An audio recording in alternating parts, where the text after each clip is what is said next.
For some, quite inexplicably, love fades. People don't just fall out of love. Usually there's a reason for it. Maybe years of your needs being neglected or a betrayal. I didn't say it was a good reason or an excusable reason, but there's usually a reason why we fall out of love. You know, there could be negativity. There could be living parallel lives, not ever listening to each other or making time for each other. Now, we all have needs and we want them met. I don't care how much of a simple life you live or a minimalistic life or how much you preach. I don't need to be pampered. I don't need to hear I love you 100 times a day. Or I don't even need to get a phone call from you if you're missing for 48 hours. I already know you're late for dinner. There are several reasons we fall out of love, and I'm going to just stick to one common one. Say you love mint and chip ice cream. I do too. So say you love mint and chip ice cream, and you know this is the one flavor for you. This is the best one, and that's the one you will always have from here on out.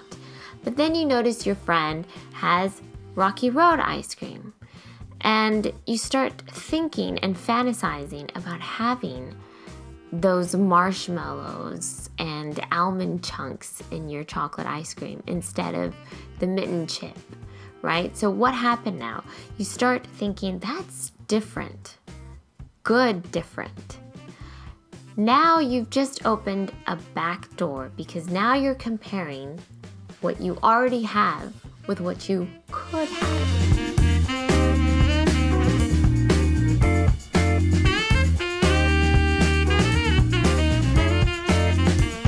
Once you perceive other options to be better than what you already have, even if it isn't any better, but you think it's better, it means that you're no longer fully committed. Not to say committed couples are blind to other options. It just means that they have a strong willpower and they're able to push those comparisons out of their mind. Now, there are 3 dangers when you notice somebody else that is not your partner. The first one is comparison, comparing them directly to your partner. Either they're better in physical appearance, or maybe you think, oh, you know what, they wouldn't get upset at this, but my partner is. But that other person, they look like a fun person. They look like they wouldn't get upset about this.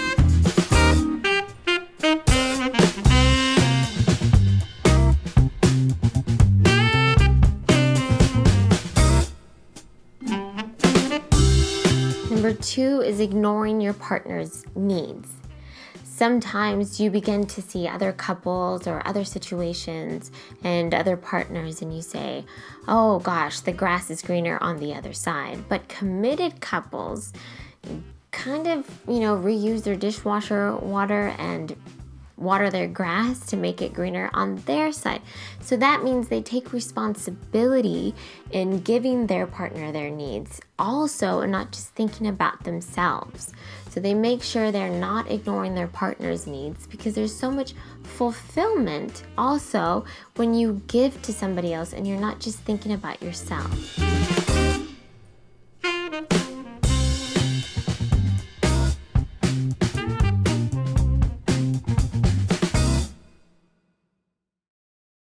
Number 3 is not acknowledging your partner's feelings.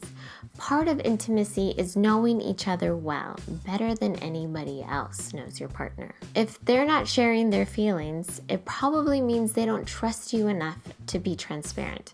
So you've got some earning to do. You've got to earn their trust and show them that they can share their feelings with you and you won't judge them, criticize them, shame them, and you're going to actually listen to them because you want to know more about your partner. You want them to tell you what they don't tell anybody else. You don't want them to confide and be emotionally connected to somebody else. But if they've shown their despair and even put it into words, then you have a lot to work with. We all need to be validated, and dismissing your partner as jealous or insecure or critical is only going to sever the connection you're barely clinging to. So we don't fall out of love for no reason whatsoever, right? There's always an explanation. Either we're looking at alternatives because our needs are being neglected, or we lack the willpower and we kind of get excited to have different various flavors of ice cream, right? And so it's good to pinpoint what is falling us out of love and what keeps us in love, and what are the things that help us stay committed, because sometimes that sounds ambiguous. Are you committed? Oh, he likes commitment. It's really not finding other options, not keeping your options open. And sometimes keeping your options open seems like the safe thing to do because life has taught you that you can't trust too quickly. And then you realize that's something you want to work on building trust with this person, so you feel committed and that they are committed. Because when life happens, you want somebody that'll be there for you, that's loyal to you, right? You want somebody that's going to care about you and support you in whatever you're going through. And that's what intimacy is about, where we can trust each other.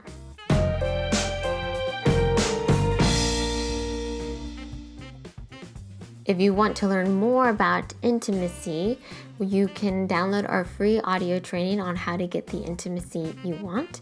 Just go to lovesavvyclub.com and click on Start Here, and you can download the free audio training of how to get the intimacy you want.